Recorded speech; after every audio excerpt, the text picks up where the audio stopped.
নমস্কার বন্ধুরা, welcome to my channel SB explorer.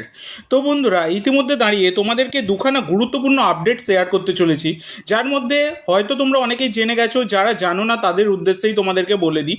প্রথম আপডেটটা যেটা হচ্ছে, রাহুল ভেকে, ভারতীয় এই সেন্টার ব্যাক কাম রাইট ব্যাকের প্লেয়ার, এই ভারতীয় ডিফেন্ডারকে সই করিয়ে বড় চমক দিল কিন্তু মোহনবাগান। 1 বছরের চুক্তিতে কিন্তু এই ডিলটা হয়েছে। তো মোহনবাগান এবারে এমনই একটা দল বানাতে চাইছে, মানে আগের বারে যেমন দুখানা বিদেশি সেন্টার ব্যাক খেলাতেই হতো, নাহলে মেহতাবকে দিয়েও খেলানো হচ্ছিল তাকে নেবার পর থেকেও, কিন্তু তারপরেও মোহনবাগান চাইছে যদি কোনো কারণে দরকার পড়ে যাতে অল ইন্ডিয়ান ডিফেন্সে খেলানো যায়, সেই কারণে কিন্তু এই রাহুল ভেকেকে সই করিয়েছে মোহনবাগান। তো এটা অবশ্যই মোহনবাগানের জন্য একটা ভালো ডিল, সেটা বলাই যায়। তোমাদের কি মনে হয় অবশ্যই কমেন্ট করে জানিও। আর এদিকে পরমবীর সিং, তারও কিন্তু সই পর্ব মিটে গেল। তবে পরমবীর তিনি মোহনবাগানে নয়, তিনি নর্থ ইস্ট ইউনাইটেড এফসিতে সই করেছেন।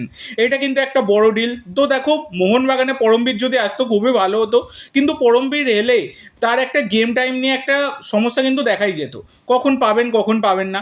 কিন্তু নর্থ ইস্টে তিনি প্রত্যেকটা ম্যাচেই বলতে গেলে ফার্স্ট ইলেভেনে খেলতে পারবেন, এই রকমই ব্যাপার। সেই কারণে তিনি তার কেরিয়ারের কথা ভেবেই পরমবীর তিনি কিন্তু যোগ দিলেন নর্থ ইস্টে।